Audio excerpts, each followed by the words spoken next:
we must ask the politicians. Politicians of the béèrè question lọ́wọ́ wọn. Òun náà ni wọ́n ṣe kó wa sínú wàhálà táwa látara gbogbo iṣẹ́ ibi tó ń ṣe pé àwọn ṣiṣẹ́ fún wa, and we now realize that they've sold us out. Àṣírí ìkọ̀kọ̀ Elédùmarè mo kí yín, mo kí brother mi Gbọ́láwọn Aliu, mo kí gbogbo ọmọ Yorùbá o ní gbogbo ibi tí ẹ bá ti ń gbọ́ ohùn wa nílé àti ní diaspora pé gbogbo ìgbàkígbà tá bá ti sùn, tá bá ti ń sùn, ká máa rántí pé àìtí free o, ká má fi gbogbo ara, ká má fi sùn délẹ̀, ká má béèrè ẹ̀tọ́ yẹn lóòrèkóòrè títí tó máa fi dá wa lóhùn. Ní ọjọ́ Jímọ̀ tèní, bí a tún ṣe fẹ́ sáré bára wa sọ̀rọ̀ méjì mẹ́ta fún bí 30 minutes kó tó di pé a máa tẹ̀síwájú torí another busy day as usual. But a fẹ́ máa remind ara wa pé kí ni àǹfààní tí a bá dá dúró gẹ́gẹ́ bí orílẹ̀-èdè àti pé kí ló máa jẹ́ ìwúlò wa níbẹ̀ tí a bá kúrò nínú Nàìjíríà. Ìwúlò wa ni pé àwa la máa lè control resources wa. Gbogbo resources, mo kí Mr. Gani Olóyèdé, gbogbo resources tí ó ń bẹ nínú Nàìjíríà tí wọ́n jẹ́ kí a láǹfààní lé lórí. Àwa la máa lè sọ pé báyìí àti báyìí la ṣe fẹ́ látara constitution tí a máa lò, ìyẹn ní àsìkò tí a bá máa ṣe ìjọba ara wa. Bọ̀ púpọ̀ náà ọmọ Yorùbá tí wọ́n rò pé tá bá wà ní Nàìjíríà máa fún wa ní privilege, á fún wa ní access. Nàìjíríà ò ní fún yín ní access. Ṣé ni Nàìjíríà máa blọ́ọ̀kì gbogbo ọ̀nà tí ó jẹ́ kí a fi máa rí àṣeyọrí gẹ́gẹ́ bí ọmọ Yorùbá. And this is no longer, acceptable. This is no longer, in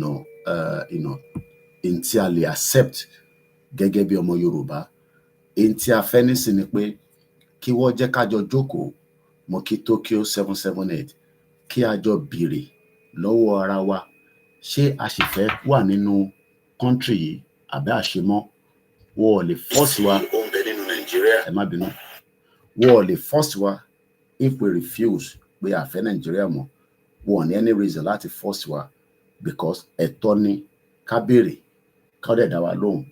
Àwọn tá à ń béèrè lọ́wọ́ ẹ̀ kò ń ṣe àwọn international community. Àwọn olóṣèlú Nàìjíríà là ń béèrè ẹ̀tọ́ yìí lọ́wọ́ ẹ̀, and they have no reasons láti má lè dá wa lóhùn nítorí in tá à ń béèrè kò tí pọ̀ jù láti béèrè. It is a right, and that right must be respected. And like I always say, torí I have just 30 minutes for this broadcast. Ó ní pé ká béèrè in the civilized way, which is what we have done. We have not been in nuisance Yoruba citizens. Tó bá jẹ́ pé nuisance ni wá ni, gbogbo alamọ ipa tí a ti máa ṣe látara ìbéèrè tá à ń béèrè. But tó bá wá rò pé bóyá bá ṣe ń béèrè yẹn, àmọ́ tí a lè ṣe. There's a lot of things that we can do. But for the fact that we want to make this movement to remain non-violent and be as diplomacy and negotiation, because that is what the world is meant to be. Kíyàn béèrè in control dialogue, kíyàn béèrè in control diplomacy. All this is not too much. I'll look into that. All that is not too much to ask for. But it seems that the politicians care less. Ṣe ló ń sọ fún wa pé kò sí nǹkan tá lè ṣe. Well, that is not where I'm going this morning. Àwọn ọmọ Yorùbá ni mo tún fẹ́ bá sọ̀rọ̀, both the diaspora Yorubas and those at home, that should we not leave Nigeria, ó máa difficult fún wa gan láti ní a better future. Tá bá ṣì wà nínú Nigeria, tá fẹ́ kúrò nínú ẹ̀, ó máa ní ewu gan ní èní àti ní ọjọ́ ọ̀la, especially fún àwọn tó ní àníyàn láti gbalẹ̀ mọ́ wa lọ́wọ́. Àwa ni ká wá make gbogbo ọ̀nà, mo kí bàbá wa Stephen Ìdòwú, àwa ni ká ṣe gbogbo tó tọ́ tó yẹ láti béèrè fún òmìnira ọmọ Yorùbá kúrò nínú Nàìjíríà, àwa kọ́ la máa kọ́kọ́ béèrè, àwa kọ́ la máa kọ́kọ́ béèrè fún right yìí, àwa kọ́ la máa kọ́kọ́ béèrè. There are many countries around the world today tó jẹ́ pé àwọn náà fight fún similar position tá à ń fight fún nísìn, wọ́dẹ̀ rí gbà. East Timor was one of them. They fought hard day and night, less sleep. Tá a bá ń pariwo pé a fẹ́ Yorùbá nation, báwa ṣe ń sọ lórí online, ẹ̀yin tí ẹ wà ní offline, responsibility tẹ̀yin náà ni pé kẹ́ máa bá wa polongo ẹ̀ fáwọn tí wọ́n ì tí gbọ́, àwọn tó wà ní gbogbo àyíká yín, àwọn tó jọ̀rẹ́ yín ní church ni, ní mọ́ṣáláṣí ni, àwọn traditional institution, àwọn tí wọ́n rò pé yes, lóòótọ́ jẹ́ ká wà ní Nàìjíríà, kò sẹ́ni reason tó yẹ ká kúrò ní Nàìjíríà, but àwa la máa wá ṣàlàyé fún wọn pé Nàìjíríà ò kì í ṣe country tí a lè wà nínú ẹ̀ mọ́. Àjọṣepọ̀ àwa ti Nàìjíríà ó ti mẹ́hẹ̀, and it is time that we allow Nigeria to go. But wọ́n lè máa sọ pé kí ni ìdí tá a ṣe fi kúrò ní Nàìjíríà? Ẹ wá máa sọ fún wọn pé first and foremost, our identification.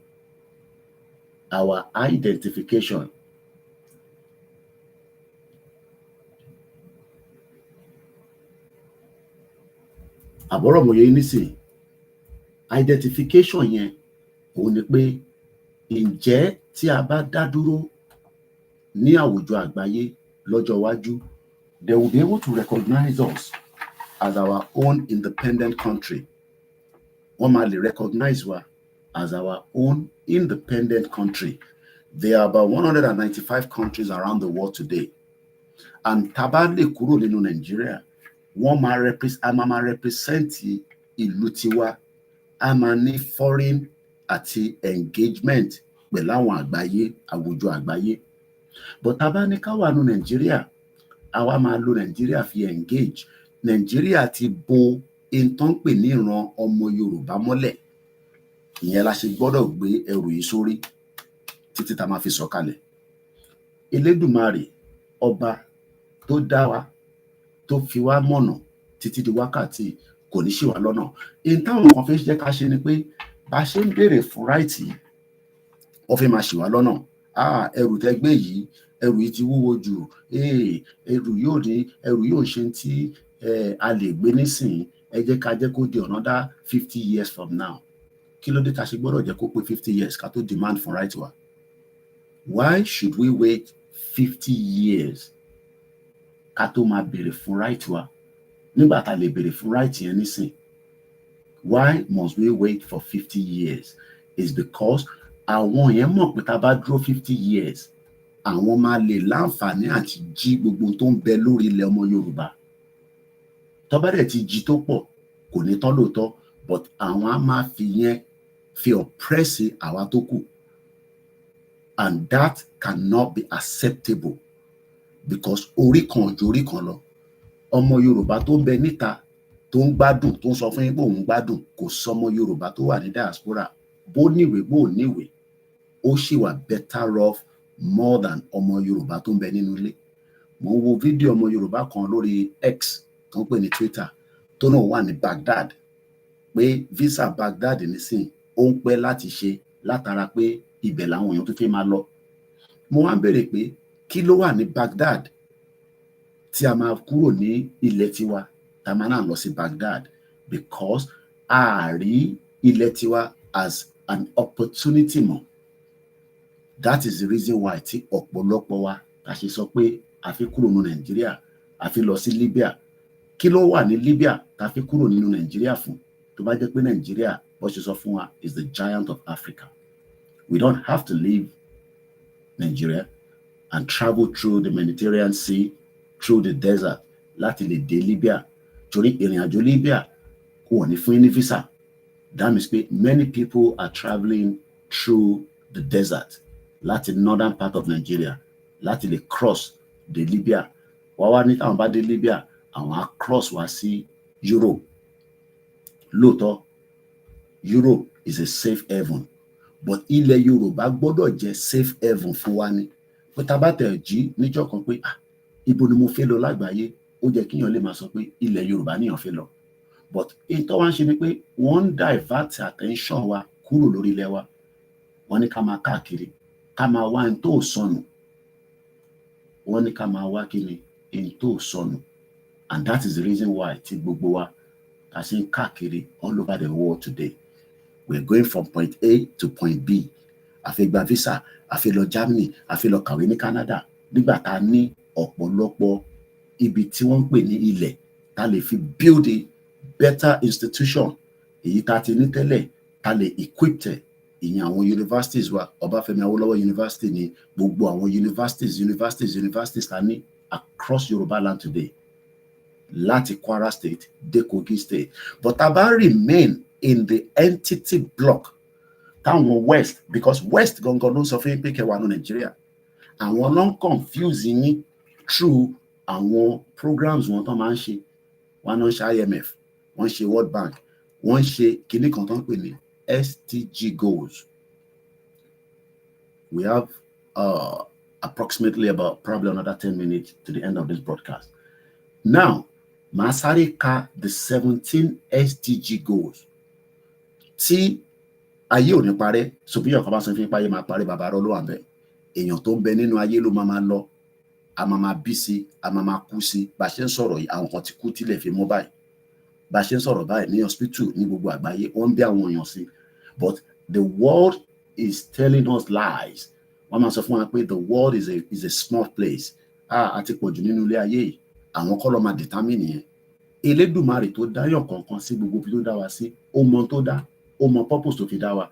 But àwọn international community, àwọn West, àwọn globalist, olórí burúkú ni wọ́n. Àwọn ni kán máa ṣàǹfààní, àwa gbọ́dọ̀ ṣàǹfààní.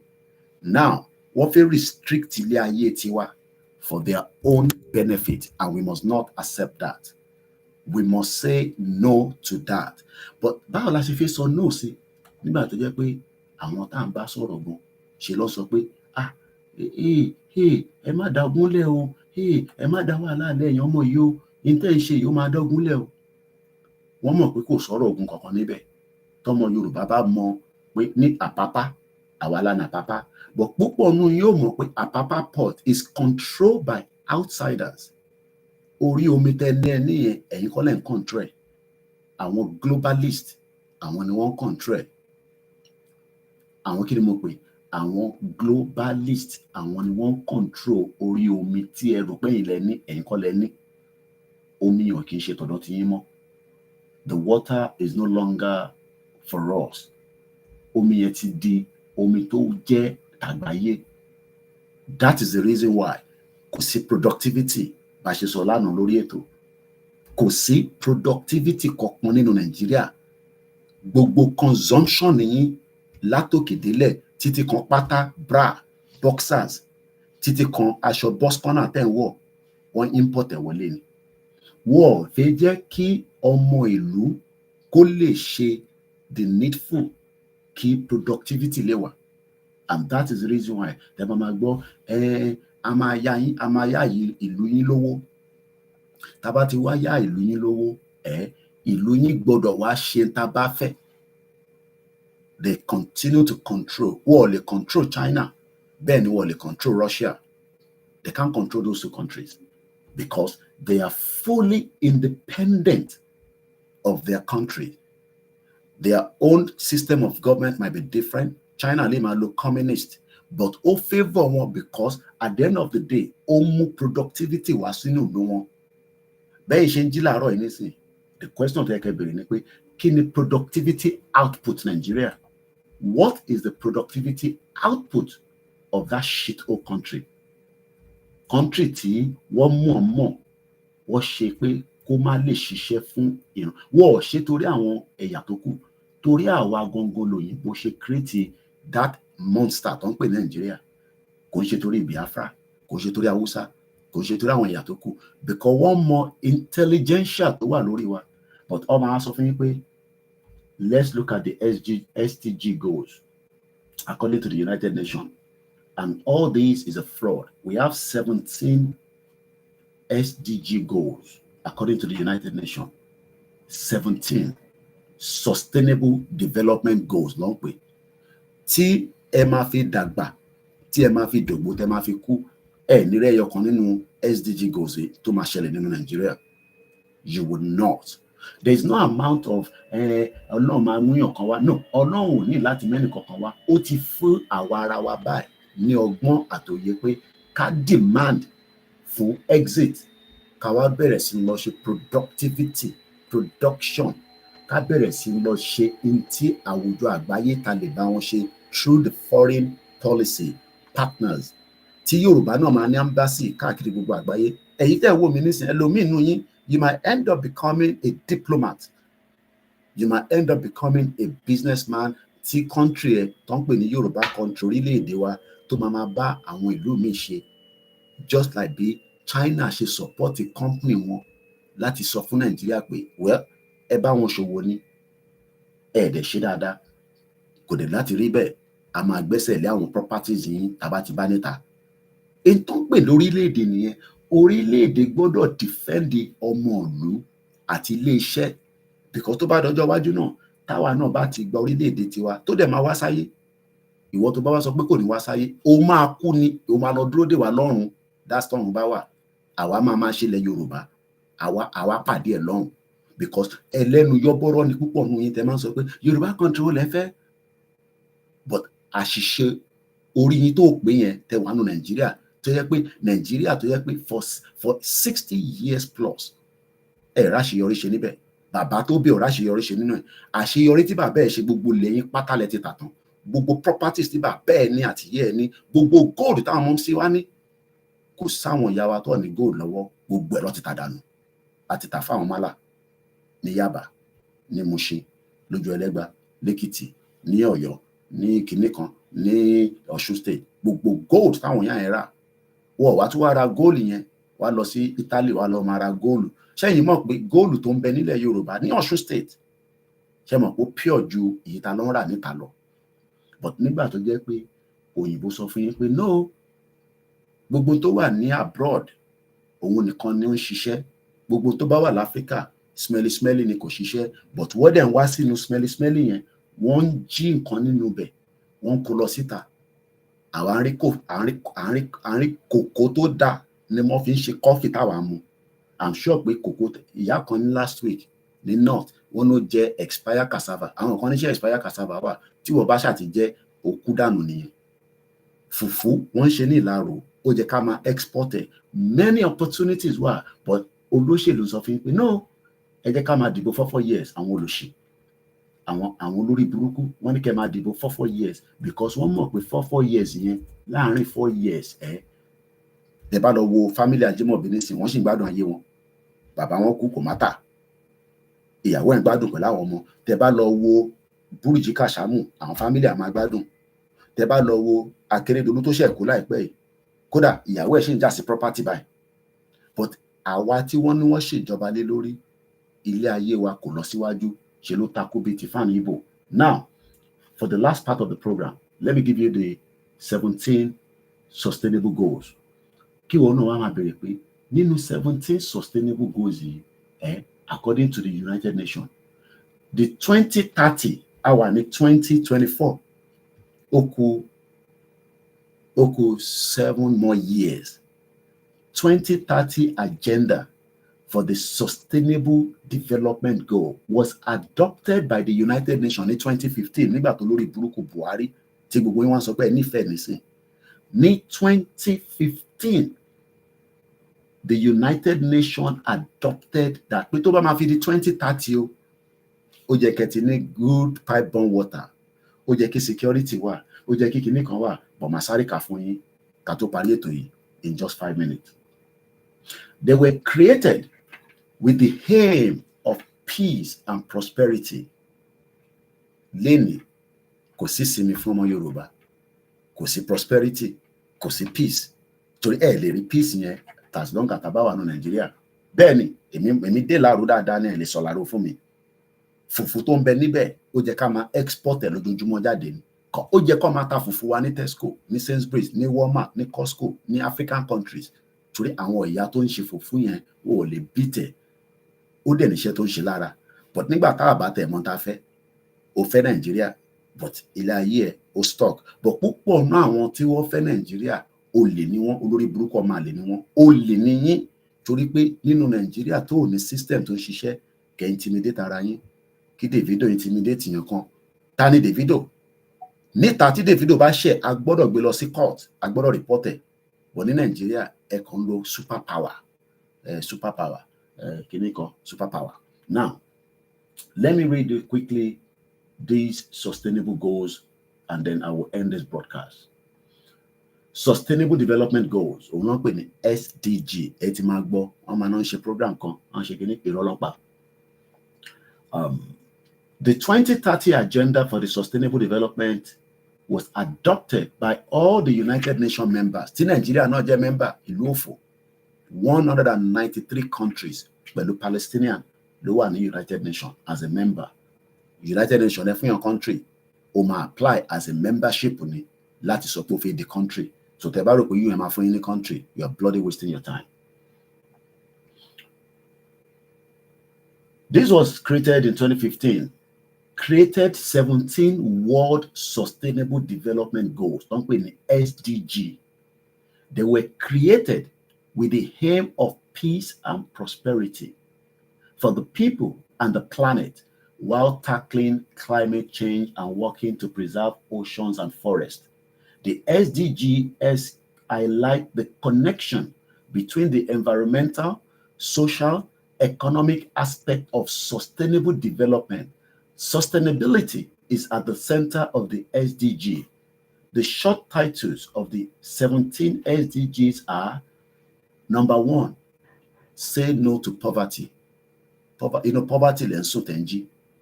Poverty lè ti ṣe jigijigi. Poverty ni wọ́n bí gbogbo wa sí, yàtọ̀ sáwà kan tí Ọlọ́run kàn fi díẹ̀ kẹwa ni. Poverty lè ń gbé. Even inside your Lagos state, poverty lè ń gbé. Smelly, ìyẹn lọ ṣe 100 million lọ́wọ́ Dangote. Tí Dangote ní ṣe bẹ́ẹ̀ gbọ́wọ́ lọ́wọ́ òun, ẹ̀ fọ́hun ní crude oil náà. Àdéhùn ni pé òun á jílẹ̀ mọ́ yín lọ́wọ́. But àwọn ọmọ Ìgbò lè máa lè dé mọ́. Gbogbo lẹ̀ tí Dangote ìgbà tó fi ṣe refinery nísìn, ìdíwò lẹ̀ mọ́ nísìn. Ọmọ kì í ṣe ìdí bẹ́ẹ̀ bẹ̀rẹ̀ ká gbélẹ̀kẹ̀ lé sídìí ọ̀lọ́mí. Ẹ ti gbélẹ̀kẹ̀ báyìí nísìn. Ilẹ̀kẹ̀ tẹ́lẹ̀ gbé fún Tinubu, Fúlàní ti gbà lọ́wọ́ ẹ̀. Stupid people. No poverty. Ìyẹn ni number 1 SDG goals. So ẹ máa gbọ́ SDG goal number 1. Hey, by 2030 kò gbọ́dọ̀ sí poverty, but the world is evil. Wicked world nílé ayé tá à ń gbé. Àwọn fẹ́ máa jayé, káwa máa tọrọ lọ́wọ́ wọn, ká máa fún wa ní peanut. Óyá ẹgbà gúgúrú àtẹ̀pà níbẹ̀ yẹn. Even though wọ́n mọ̀ pé that is not the only way tí gbogbo ayé máa fi wà better. Ẹ fún olúkálukú ní access sí gbogbo medicine ni, technology ni, training ni. That is what they should be giving us. Need the kíyàn kan máa fún wa ní handout. Because of my time, I gotta move swiftly. Number 2, zero hunger. Ìrọ̀lẹ́pa. Ebi o, ó ti wà lára SDG goals láti 2015. Olórí burúkú Buhari gbogbo ìgbà tó ẹ̀mẹ́jọ tó lọ sí United Nations ṣe ló lọ endorse àwọn Palestinians pé kó jẹ́ kó gba country. Nínú abẹ́ ìdí ẹ̀, dead or alive, jọ àmọ́ bí ó ti kú bó wà láyé. Nínú abẹ́ ìdí ẹ̀, àwọn tó ń béèrè fún ẹ̀tọ́ wọn ṣe ló ní kó lọ pa gbogbo wọn. Olórí burúkú ọmọ Fúlàní. Now, good health and well-being. Mo sọ fún púpọ̀ nù yín kò sẹ́ni tí kò lè sick, but tí bá sick nílùú yìí, ó ti di dandan pé NHS gbọ́dọ̀ tọ́jú mi. Kódà tọ́lọ́jọ́ máa fi dé. Bẹ́ẹ̀ ni mo sọ. Tọ́lọ́jọ́ máa fi dé, but ẹ̀yin ọlọ́jọ́ ò ní dé kẹ́ tó kú dànù. Àárín méjì lẹ máa kú sí, torí pé ẹ máa wá owó lórí social media. Ẹni tó máa fún yín ní 25 million bí ọlọ́pàá tó ń tọrọ owó lánàá. Ó náà ti ní kidney. Ṣé èmi gbọ́dọ̀ ní kidney problem nílùú ìkí wá sórí social media pé fún mi lówó? No, that is the responsibility of the government. Ìyẹn ni number 3, quality education. Ibo lẹ ti fẹ́ rí? Ibo lẹ ti fẹ́ rí nígbà tí páànù gbogbo school ti ṣí tán pátápátá? Níbo lẹ ti fẹ́ rí? Níbo lẹ ti fẹ́ rí quality education? Ẹ lè rí quality education because gbogbo láàbù yín àwọn eku àti ẹ̀rà àti mosquito ló wà nínú ẹ̀. Àti nígbà tí èmi tẹ́ wà ní secondary school lábẹ́ primary school nígbà tá a bá lọ sí biology lab, ó sì wà moderate. Ọpẹ́lọpẹ́ diaspora yìí náà lè máa sọ fún wa pé ká shut up. Orí yín ò pé. Ṣẹ́yìn ti gbàgbé pé diaspora wà lára àwọn tó wà committed láti tún gbogbo school ṣe ní gbogbo ilẹ̀ Yorùbá. ẹ wá máa sọ fún wa pé ká gbẹnu dákẹ́ ká come back home pump bastard ní ẹ̀yin ti gbàgbé pé diaspora kọ̀ọ̀kan tó kàwé lẹ máa ń lọ́bì pé ó yá a fẹ́ ra telescope a fẹ́ tún blọ́ọ̀kì kan ṣe àwa dáwó dáwọ́ ṣe dá títí èmi ò bá wọn dámọ̀ láti bí ọdún 4 kan nísìn mo tẹ̀ ti yẹra mi kúrò nínú gúrùpù tèmi ní Abẹ́òkúta nígbà tó yẹ pé gbogbo wọn àwọn kan ní kíní mo yọra mi kúrò ó ti yé gbogbo wọn nísìn mo ní láti bẹ́ anybody torí ẹni bá pé ẹ mọ̀ pé ìran Yorùbá gbọ́dọ̀ dá dúró so ẹ ní ever rí quality education mo dẹ̀ sọ fún yín pé business center ní education ẹ̀ka ọ̀rọ̀ ẹ̀gbọ́n mi triple DRS business center òun ní education system UK bóun ẹ̀ kó lọ jí owó UK máa gbà lọ́wọ́ ẹ̀ kó wá fi kàwé kò sí tó kàn wọ́n kódà àwọn tó ń ṣe drug mo sọ fún yín lánàá wọ́n wà ní UAE tí wọ́n fi wọ́n sílẹ̀ wọ́n wà ní UAE but púpọ̀ nu yín ẹ̀ ní ever rí owó tẹ máa fi wá kàwé ní bíbá irọ́ lẹ máa pa tẹ bá dé bíbá ìtàn nísìnyí get stock wọ́n pọ̀ nílùú yìí ojoojúmọ́ ló ń pè mí Koiki kí la máa ṣe owó ta fi sanwó sukùl mo ní mo sọ fún yín kẹ tó kúrò Nàìjíríà ìbẹ́ nínú mi rùn ni ẹ máa bọ̀ kẹ́ wá gbé London àjọ máa gbé ní UK ni ìyà ò lè jẹ mí èmi ti gbàwé tèmi sí bíbá ẹ̀yin tẹ fi wá kàwé student nìyín ẹ̀ dẹ̀ ní right sí public recourse tó bá bíbá bẹ́ẹ̀ dá kó lọ apply fún public recourse wá sọ fún ẹ pé ò ní right mo kí gbogbo yín lẹ́ẹ̀kan sí mo kí ẹ. Now, number, because I got to move swiftly, because time it was very strained. Listen, go to gender equality, clean water, sanitization, affordable and clean energy, decent work and economic growth, industry, innovation and infrastructure, reduce inequality, sustainable cities and communities, responsible consumption and production, climate action, life below water, life on the land, peace, justice and strong institution, and partnership for the goals. That is how far I can go this morning. Mo kí gbogbo wa ká tó pàdé later. Mo kí ọmọdé, mo kí àgbàlagbà. Èmi ló ń pè ní Koikimedia, bringing the world closer to your doorstep. Akọ́lá Jímọ̀ ni o, aṣọ ọ̀pọ̀lọpọ̀ ẹ̀. Mo kí bàbá Akíntóyè, mo kí gbogbo ọmọ Yorùbá nílé lóko. Good morning, bye for now.